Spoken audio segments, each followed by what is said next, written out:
name's Shelly, the club general manager, and I am a woman. So that's a good thing. That's what we're talking about today. But let me introduce Lori Kukler. She's our archivist in residence. She has been our archivist in residence since 2018, when the foundation committee decided that we needed someone to take control of all of our information and pictures and files that we had on hand. You've already done 2 Zoom webinars or seminars. This is the 3rd. So if you've missed those other 2, they were very informative. I would encourage you to go to our University Club YouTube channel and check those out. They're about 45 minutes, an hour long each, and again, full of information. Is this the 4th or 5th presentation total you've done for us? Because you did a couple before Zoom. I don't know. I did some as early as 2015. Sorry. So there's been several that she's done for us, but at least we have a couple recorded, and this will be recorded as well. So with that, I'm going to introduce Lori. She's here to celebrate Women's History Month and talking about our founding mothers of the UC. So all in your court.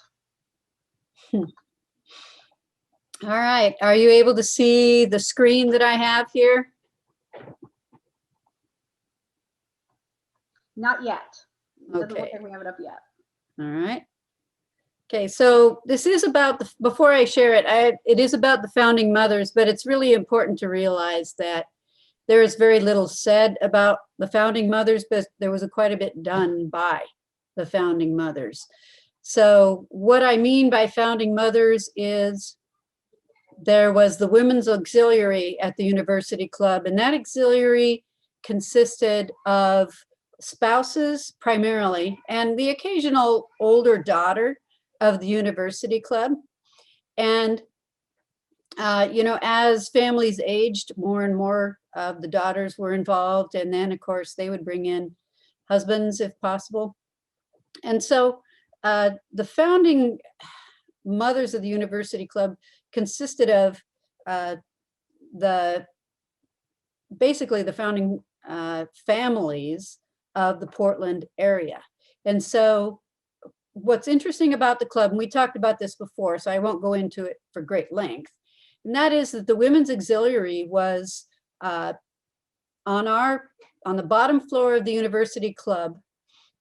Half of the floor, the first floor, was for women originally. It wasn't an afterthought. It was in the blueprints, and there was a way for women to have luncheons, to have get-togethers, to have parties, to come in and socialize and be a part of the club in that way. It was very limited. They couldn't go to other floors, and we'll show you an image about that. But they had their area, and it was very much theirs. And keep in mind, the early women of Portland were movers and shakers. They were the powerful element for culture. They were a powerful element for art and music and quality of life. And they were oftentimes, if you go through the University Club backgrounds of the original men of the club, they married McLaughlins, they married Corbetts, they married Failings, they married women of very prominent families who really, this is not the sort that you're going to shut out of a club. And so I think there was an understanding that it had to be from the very beginning. The University Club has always involved women somehow. Now, women had little or no authority in the club, and it truly was a men's fraternal club. And there's no doubt about that. I'm not Pollyanna about that. But the fact of the matter is, women were extremely influential in the beginning.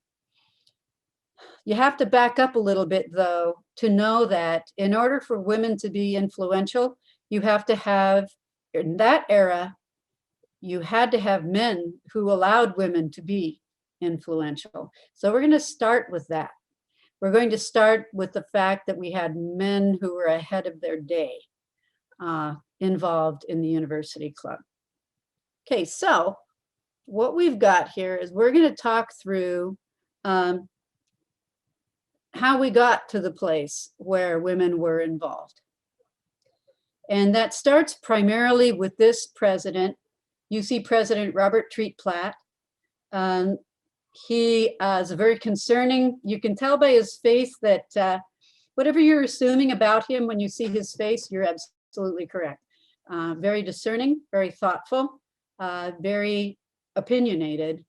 He was born in New Jersey, and he went to Yale and then Yale Law School, and then set up a practice here with his brother Harrison in Portland. They had a partnership, and that's how he began as a business person here in the Portland area.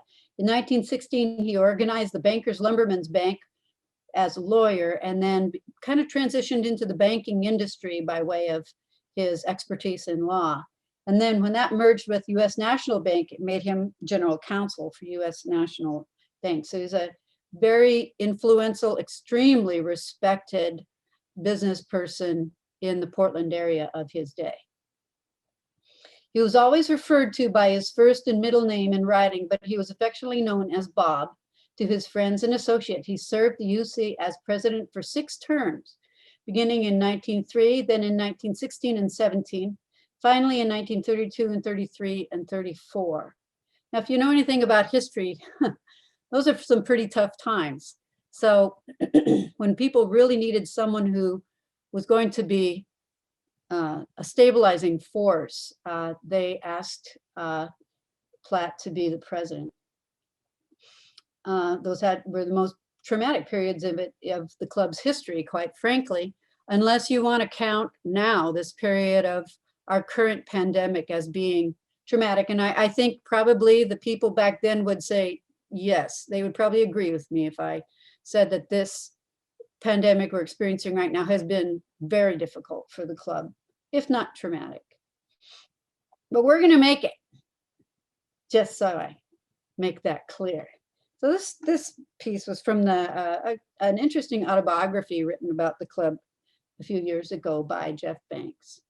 So this is the man that basically created the atmosphere by which women could move about more freely than in most environments of this kind of its day. Most clubs did not allow women to shadow the door, let alone have their own annex and luncheons. He was at the 50th anniversary of the club. I'll let you guess which one he is. He is the one shaking his finger at all of the men who are quietly enduring him. He's Robert Platt there on the left, and W.A. Montgomery, William Brewster Sr., and Dr. Herbert Nichols. Harrison, Platt's brother, was not present for the picture, but they were the 5 surviving members at the 50th anniversary. Clearly, he is still highly respected. And that, to me, as a historian, speaks to the fact that he was so innovative and diversely oriented during his presidencies. And each time, I imagine he had that finger shaking at people in the nicest possible way about what he believed would make a good university club. There was uncertainty among some members, for example, regarding the presence of women at the club. A year before Platt became president, Treasurer Alfred Hampson, who agreed with Platt, was asked to address the concerns of some members that Ladies Annex was too expensive in the treasurer's report. There was a period of time in 1916, well, actually since the beginning of the club, there were members who didn't think there should have been a ladies auxiliary at all, a ladies wing, so to speak, at all. But this is the treasurer's response to people who told him to address it financially. A certain percentage of the membership is doubtless interested in the question as to whether the Ladies Annex is a profitable part of the club. Inasmuch as no separate system of accounting is maintained as to the Ladies Annex, and as much as that question could only be answered by the maintenance of such separate system of accounting and by separate storeroom and kitchen, it's at best only a matter of conjecture. In the opinion of the treasurer, the club is so firmly committed to the maintenance of its Ladies Annex and retains such considerable proportion of its members because of the advantages offered to them and their families through the Ladies Annex that it would be unwise to abandon it, even though of itself, it is operated at a loss. It's interesting that he's saying, I don't know what the numbers are, and then he goes on to confess it's operating at a loss, but he doesn't care. He's fine with it operating at a loss because he sees it as an overall benefit to the club. I would assume possibly in sheer membership as well. So that's the treasurer's report, and that's the environment upon which President Platt came into his second term, either a second or third term as president. And his solution after being elected president was to create and head a committee responsible for the annex in order to preserve and management. Most of you are involved in management yourselves, and so you know that if you leave something just to its own devices, you can't work with it or defend it even. So one of the first minuted things that President Platt did was, if you notice at the bottom of this document on the minutes of the meeting, it was then moved, seconded, and carried that Robert Platt, Edmund Devieux, Charles Holbrook, and G. Kirkham Smith be appointed a committee to handle the affairs of the Ladies' Annex and to make such disposition of the questions involved as they deem advisable.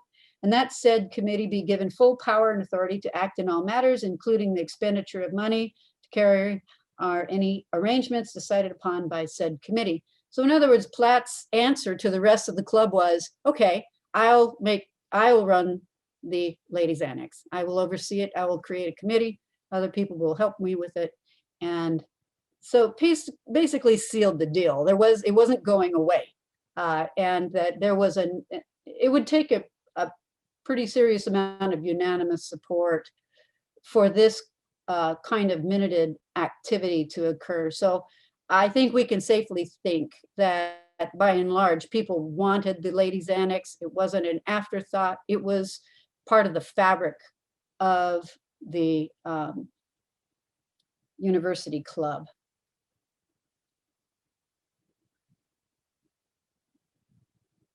But it gives you a sense for Platt's vision for the club. It, for him, was not just a fraternal group where people would get together and sing the Whiff and Poof song and drink brandy. There was more to it than that for Platt. And so one example of his visionary perspective was, for the first time, an innovation was introduced to the club's methods by inviting wives and women's friends and club members to many of the evening events and some of the Thursday luncheons. Notable among the successes was Miss Kathleen Burke of the Scottish Women's Hospital and the evening dinner to Dr. Albert Van Heck, as well as election night dinner. So you're starting to see women involved, rather than just coming in and socializing amongst themselves and leaving. You're starting to see a luncheon in a woman's honor, which took place, which was another incremental step toward the involvement of women. As you know, Rome wasn't even built in 3 days. These things take a tremendous amount of time to make cultural shifts like this, especially in an organization where the founders are all of one population. So for the first time, an innovation was introduced, and he started to engage, notice above there, men's and women's dinner.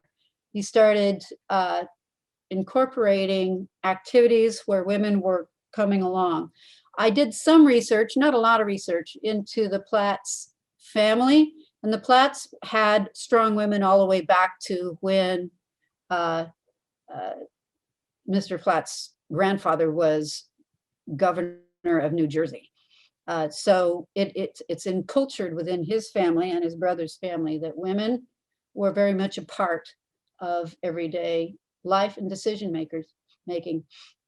Another thing new under Platt, and there's minutes to support this, is if you'll notice here, down the way, you'll see on membership at the beginning of the year, the membership stood as followed: 267 residents. Non-resident means they not living in the building, meaning they don't live in the Portland area, and there's a different fee for that. Total 351. And for the first time, they divided men and women for memberships in 1917, and that was under Platt as well. Resident women were women who were paying dues in order to use the annex. They were not members like we have women members now. They were women who were paying dues to use the annex. And from what I can tell, one of these women was a relatively wealthy woman whose husband passed away, but she wanted to do her part and continue to pay. So they had her pay like $1 a month. And then the second woman was another innovation under Platt, which is they began to allow women with college educations and no familial attachment to the club to become a club ladies annex member. That is a first. Typically, the only way you could be in the ladies annex is if you were related to a club member, a full resident or non-resident club member. These two women basically are the first two paying members with extremely limited membership compared to what we have now. But nevertheless, it was the beginning, the very front edge of women participating in the club independently of the membership of a male. So that again is under this somewhat innovative man. And which leads me to the thing that I wanted to talk about today, which is the lectures that began to occur at the club. Now, this is difficult to document because women, there's almost no documentation of women's involvements. There's just evidence of it around the fringes. And one of the ways that women were involved was when this committee was formed by President Platt and the other members, they started meeting with women who were leaders within the Women's Auxiliary, and I do not have any of the documents for that. All I know is that the committee of the board members, subcommittee of the board, met with the Women's Auxiliary leadership. And in these meetings, they started creating, they decided to have a lecture circuit, and the facilitators of that circuit, the ones who helped with managing it and ticketing and calling and all those things, were women involved in the ladies' auxiliary. And that's why I'm talking about how I consider those women as being the women founders. They were directly affiliated with the founders, who, keep in mind, the club began officially in the late 1800s, but really didn't get rolling until 1912. And so in terms of its community presence until 1912. So this is just on the heels of that. We've got a women's auxiliary that is plenty active in a variety of ways throughout the club. And so in the midst of this, his involvement in this committee, he's a smart person because he knows that the way he's going to be able to roll out this lecture program public service lecture program during World War I that he wants to have, the only way he's going to do it is if he has the ladies auxiliary involved. So during the past year, the council inaugurated 2 series of university extension lectures held on Tuesday nights at 8 o'clock in the club auditorium, to which the general public were invited, and which principally conducted by faculty at Reed College, Pacific University, and the University of Oregon. It first began with local professors who were members of the club, then it expanded beyond there. And then it included more people on the lecture circuit, and eventually by year end. So before we turn the page, I want to give you a second to look at this. During the past year, the council, there's what we just read. Now you look down there, look at these topics. World progress in higher education. C.J. Bushnell, president of Pacific University. January 16th, problem of drug habits by Paul Gilmer, Pacific University. January 23rd, questions of child welfare in the United States. R.F. Clark, Dean of Pacific University. The next one, Human Nature and Progress, Reed College again. chapter of the geological record, Professor Torrey. So basically a group of local professors who were involved in the club started this lecture circuit with President Platt, with the help of the Women's Auxiliary, facilitating the organization thing. Of course, the club had staff. It's not that they did everything, but when it came to meeting people at the door, when it came to just staffing the event with volunteers, it was the Ladies Auxiliary that was doing that. And so this is the beginning of the lecture circuit and what it looked like. It's very homegrown. And then it went on to include other things. This began to catch on, and it started to become an actual event. If you imagine, for example, our current day Hatfield lectures that are offered by the Oregon Historical Society, what was happening at the University Club is that these lectures started to evolve into a thing. They became a thing. And so instinct and intelligence, Torrey again, we're still working with our, whenever it says Ogburn or Torrey, that's the local people. They don't even bother to put what college they're from anymore. But then you can start seeing in this agenda more and more people involved who are from other places. Manila, now we moved down to U of O. We're starting to get hip and cool with U of O. You start seeing a slow expansion of the topics, and the complexity of the topics is pretty interesting. The topic, why we are at war, rational map of Europe, he hath ears, really deep stuff. Keep in mind, we're just entering into World War I. Enter our first, see if I can see her there. Oh, there we go. I went back a page. Look at March 21st. Our first female lecturer at the University Club is Madame Aino Malmberg, the Finnish patriot. Now, what's interesting to me is they didn't just go from a easy, they didn't go to an easy lecturer. They went straight 0 to 60 when it came to a feminist lecturer. By having Madame Malmberg do this. Madame Malmberg was a Finnish writer and politician. Her lecture at the UC was The Present Condition of Russia, very sophisticated topic.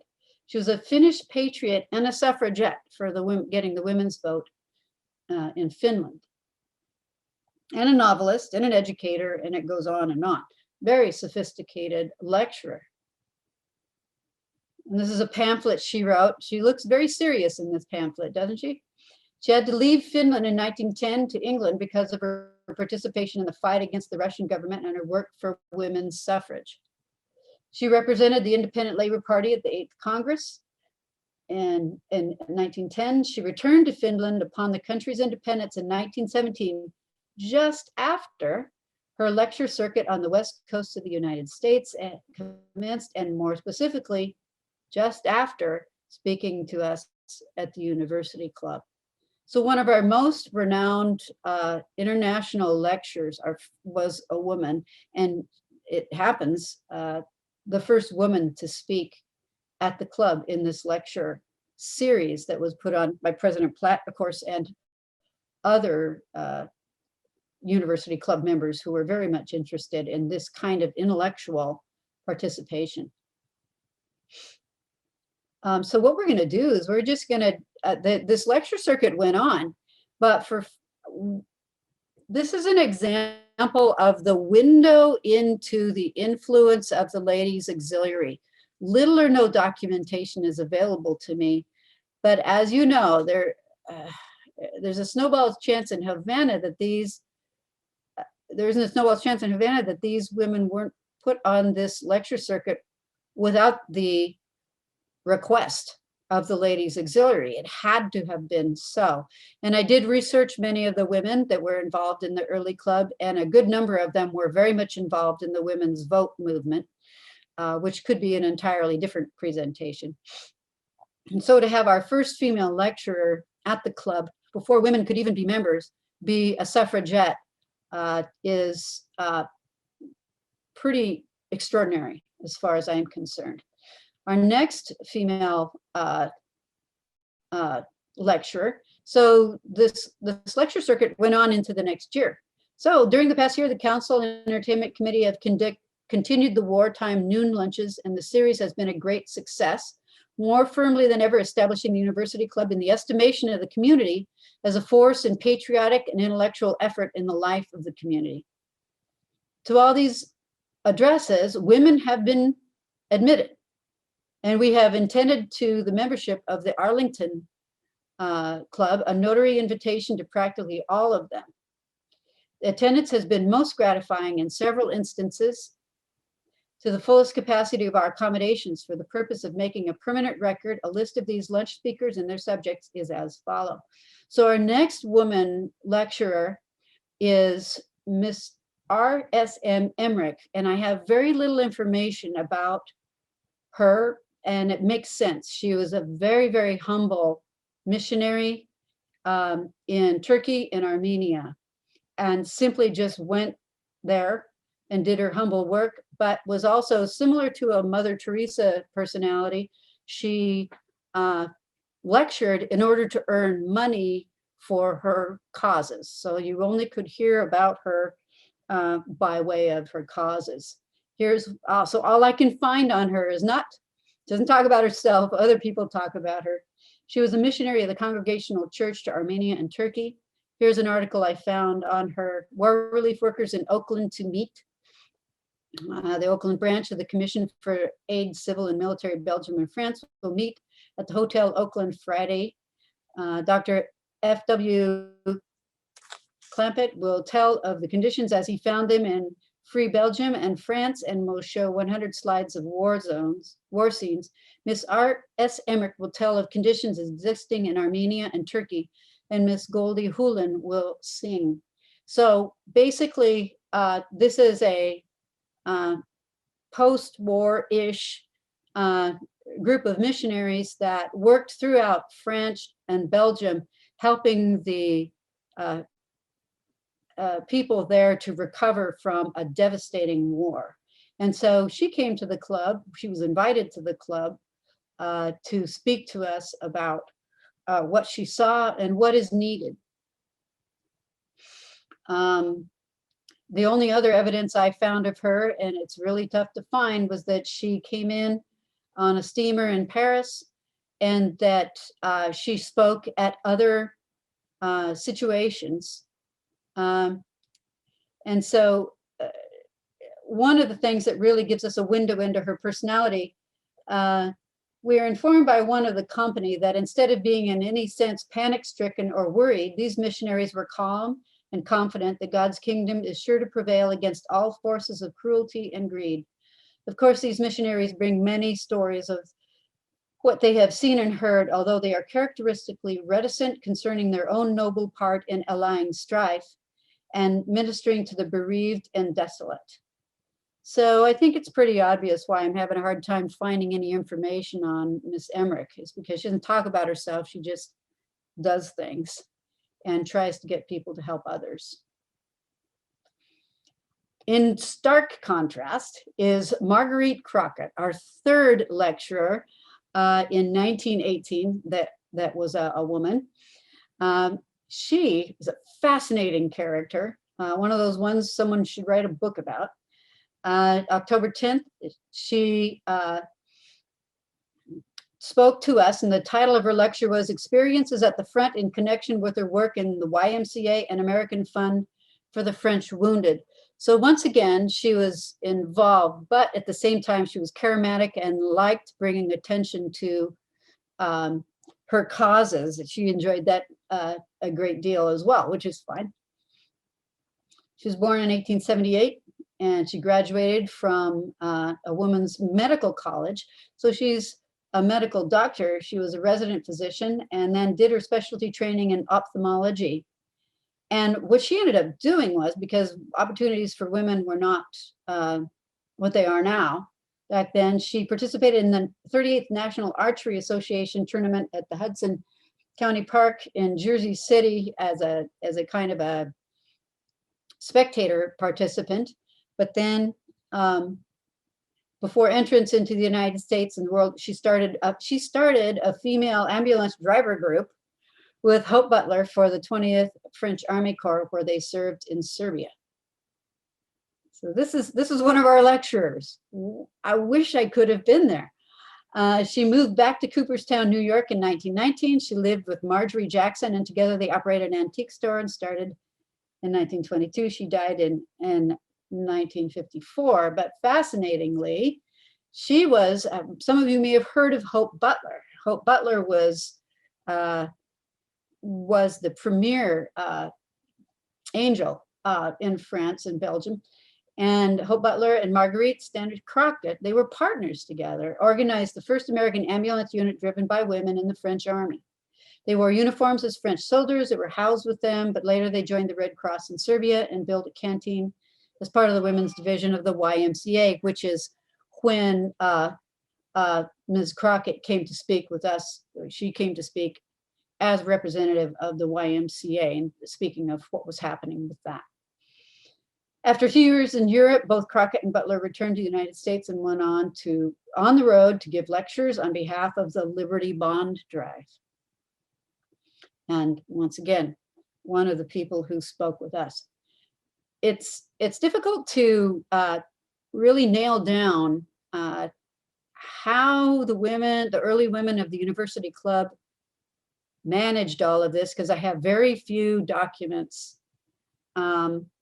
But there is ample evidence of it. I'm hoping that as I dig into the archive, I'll be able to find more and more information. Or perhaps there are stories from ancestors who might know more. But these women were central in bringing in 1917, 18, and 19, in bringing in female lecturers into the club. And lecturers of quite consequence, that world renowned, and facilitating that effort. The entertainment committee and the ladies auxiliary back then were basically one of the same, wisely so, because there is a lot of energy for both, and it was combined to accomplish this incredible lecture circuit where a good number of these events occurred either in the auditorium or right in the ladies' dining area that we have in the corner of our building in the ladies' annex. So how long did this continue? This lecture circuit situation, like anything else with an organization, it came and it went. If we had certain concerns at the club, certain things that were important at the club, then the club adapted itself. And so perhaps there's times where these lecture circuits were not as important. It was significant in World War I because people didn't have the internet. They didn't have social media. They didn't even have news as we know it. They just had newspapers, and they had first-person accounts of what's happening. They didn't have newsreels at this point. So really the only way people could find out what was going on in the outside world was lectures and newspapers. And so I don't know that it would be wise to expect this kind of activity in the current day, but it would be fascinating for us to ponder what involvement the club can have in community conversations, and perhaps have a new and different model. But these kinds of lectures continued on, and then they ebbed and waned until we ended up with periods of time with the when crystal sets started coming in and different forms of communication emerged. Then lectures like this, where people literally were on a circuit, a little bit like rock stars, were all over the country, that started to fade away, and thus that faded away with the University Club as well. There's one last thing I wanted to read to you, and then I'll get to the questions real quick. In the following annual report, not annual report, but president's report to the members, the next president, who was not Platt, kept this going. And it was H. Campbell, and had some fascinating things to say. The last annual report shows that there were 1 year ago 104 members in war service, and in a view of the great loss sustained by their absence, an appeal was made to those who might desire to contribute extra. 1 year ago tonight, our city was under quarantine on account of the influenza. It was a question whether or not we should hold the annual meeting. You remember that the lid was kept on until the holidays, and for that reason, we were unable to do much public service or to attempt anything in the way of lectures and entertainment. But he goes on to say that after things lifted, they started to have these lectures again, and they started to engage more and more people, and they started to involve more women at each season. And so February 14th, Miss Brenda Franklin spoke at a luncheon on the fatherless children of France. Dr. Lawrence Lowell, president of Harvard University, spoke as well. And then Mr. and Mrs. John Kendrick Bangs spoke of the interest of devastated France. And on it goes more and more. And now we're getting to a point where the lectures are almost 50-50 male and female. So I suppose you might think it a stretch for me to say that the founding mothers were the reason that these lectures happened, but as a historian, I don't think so. I think that their influence, the Ladies Auxiliary's influence, their facilitation of these lectures, and their, I would imagine, conversations with their husbands and with the board members leading these efforts had something to say about content, and that content was dramatically influenced by our Women's Auxiliary. Before I turn off the but lest we forget, we still had a ways to go. We found this, apparently it was sent to me.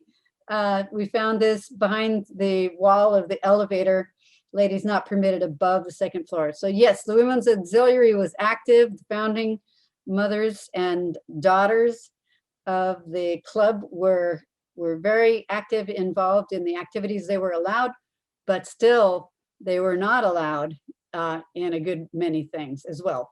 Apparently the second floor. So anyway, that's what I've got. I'm going to turn off my screen share. And I see Q&A here. So let's see here. Yes, there is a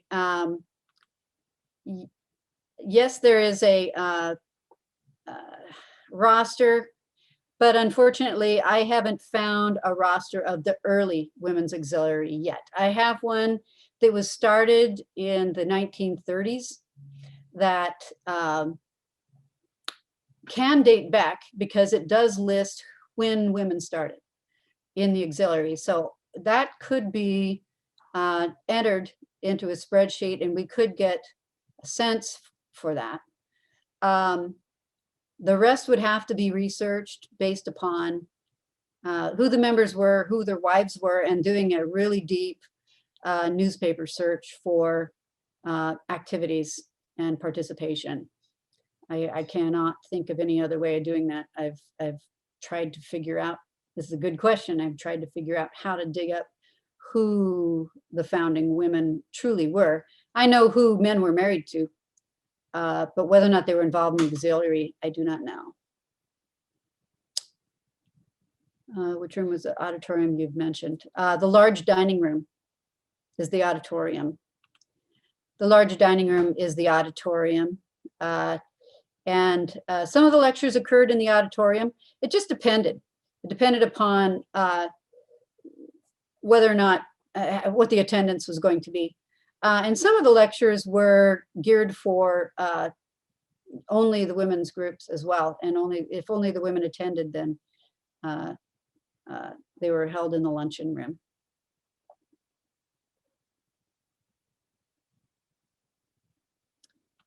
Oh, that's a really good. Is there any clue as to whether the ladies used a speaker's bureau for these lectures or if they connected with speakers via personal contacts? In the women's auxiliary, there's a phone booth, if you recall, right there across from where the toilets are. And that, it was basically where women connected with potential lecturers. And quite frankly, they did most of the work of calling and getting connected with the various lecturers. The original, it was a group effort. We had professors here in the area who knew professors from other colleges and started inviting them in. There was a deep connection with Yale and Harvard. And so sometimes people wanted a good excuse to come out to Portland. And this would be it. So quite frankly, the ladies would connect themselves. They would give a call and do the initial reaching out to the lecturers, particularly the ones that they were interested in hearing from.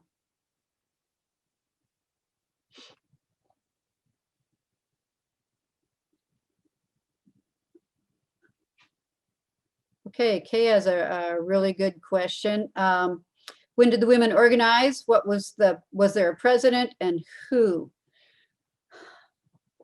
That is a very good question. The trouble is, there's no minutes in the UC Club minutes about the women's annex, other than there's disciplinary actions here and there where somebody went to the wrong place, maybe the second floor. There is a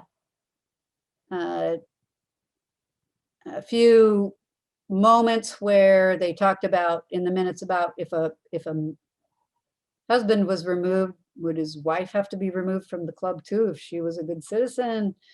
You know, that's really all the stuff I'm finding in the minutes. So I do know that the Women's Auxiliary organized informally for war efforts. In other words, putting packages together for World War I soldiers, as in boots, toiletries, socks, underwear, rations. They had a very important effort right there in the dining room, in the women's luncheon room rather. They were putting together those packages. But I have no evidence of who rose to positions of leadership in those activities. I haven't found it yet. I'm hoping to find it. I'd like to know too.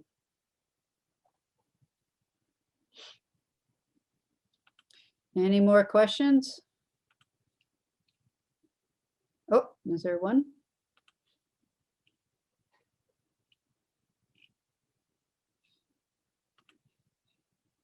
Okay. Any more questions?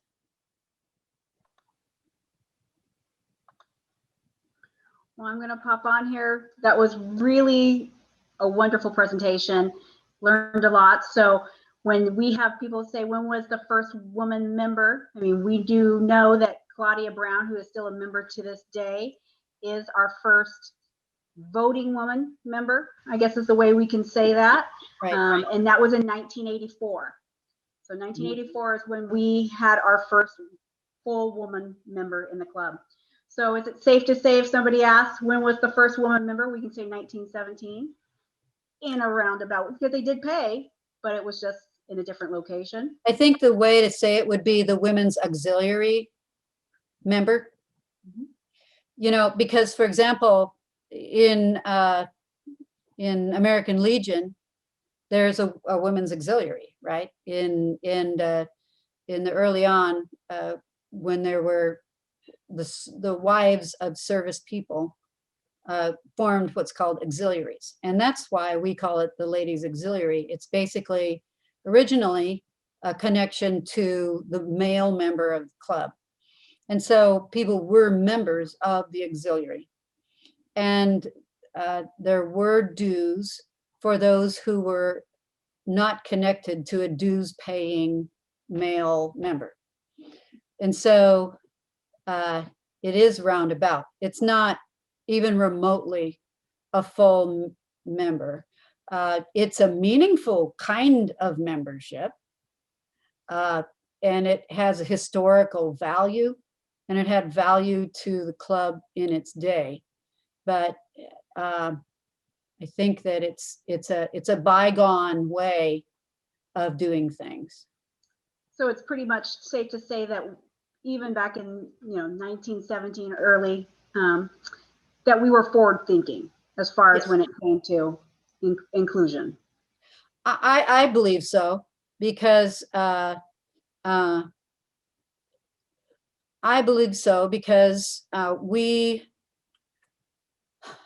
most clubs like the University Club in that time wouldn't let women anywhere near. It had more to do with their interests in the activities that took place within the building itself. They weren't necessarily intellectual endeavors in a lot of these organizations. They were for camaraderie, they were for drinking, for having parties where women were not present. In many of these kinds of fraternal organizations, the University Club, from its beginning at its current location, took a very sharp turn toward family, a very sharp turn toward family. Whereas perhaps the earlier founders, when they were meeting in a house, and it was a 3-story house that had bedrooms upstairs, and everybody had a, they bought their own liquor and they just enjoyed each other's company.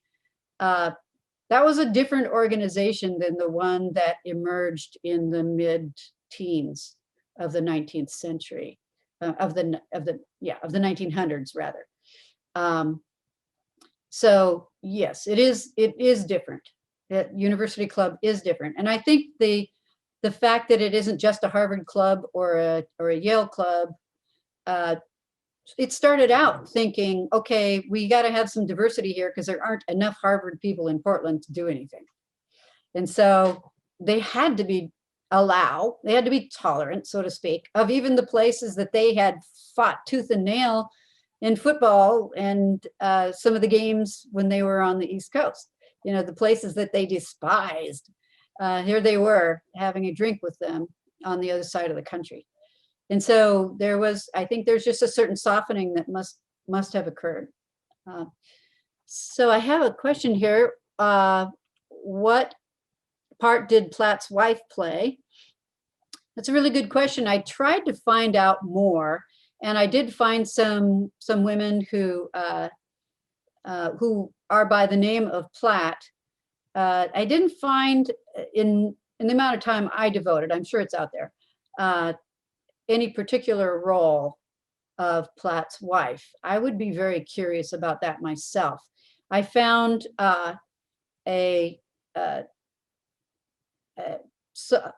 someone by the name of Robert Platt the second's, Mrs. Robert Platt Seton somewhere, but I don't know if she is his wife or if that would be his son's wife. And so, but she was quite involved in Pittock Mansion and quite involved in Arboretum. So the family itself appears to have been pretty involved in the community at large, but I don't know what his wife plays at all. What happened between 1920 and 1984? I think I need a little more specific question than that. What do you mean, what happened between 1920 to this particular topic, or the world as we know it?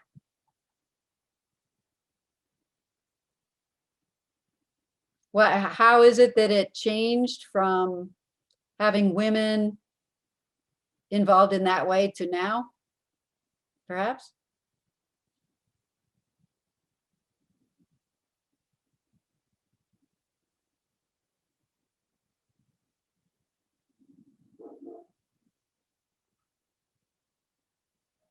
Oh, nice. Okay. Answer live. UC Library Committee had women serving on it in the 1970s. Keena Armstrong and me is what this person is saying. Leonore, if you don't mind my saying. Yeah, I don't know much at all about, I understand that, I think I understand Kay's question better now. I don't know much at all about what went on between 1920 and 1984 when it comes to anything. All I know is what I'm a blank slate, and I do it that way on purpose because then I just go with raw data. And so I've really only studied up through about 1923 when it comes to board meetings, because that's what I have available to me at the moment. So I'm glad you were on the library committee. That's great. All right, well, again, I really appreciate you taking the time and doing this for us. These are very educational, and we thank you for it very much. Okay. Thank you. Do we have enough? Okay, so Kay, I'm going to respond. I see what you mean. I get a sense for what you're talking about. This topic, what happened between 1920 and 1844 1924 as far as women involved in the clubs is concerned, is really a very important story. I don't want to diminish it, because we ended up becoming a club where women are equal partners in this club. And, you know, we know that there may be one or two people here and there who still don't see that vision, but the fact of the matter is it's the way it is now. And how we got there is really an important story. So don't think that just because I've only been wading my way through the first 2 decades doesn't mean that the other decades are not important. And in fact, leading up to 1984 is very significant, very, very significant, because that takes us from being peripheral and managing whatever crumbs fall from the table to actually being engaged and in leadership and have full membership. So that is a huge difference and history worth telling. Rick says, Laura, you have to do oral histories with Kay and Claudia. I think that's absolutely true. Tell you what, as soon as I'm vaccinated and they're vaccinated, we'll talk.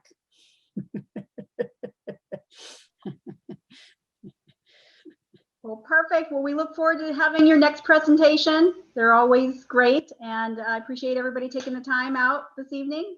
I hope you have a great rest of your evening. All right. Thank you. Thank you, everyone. See you soon. Bye-bye.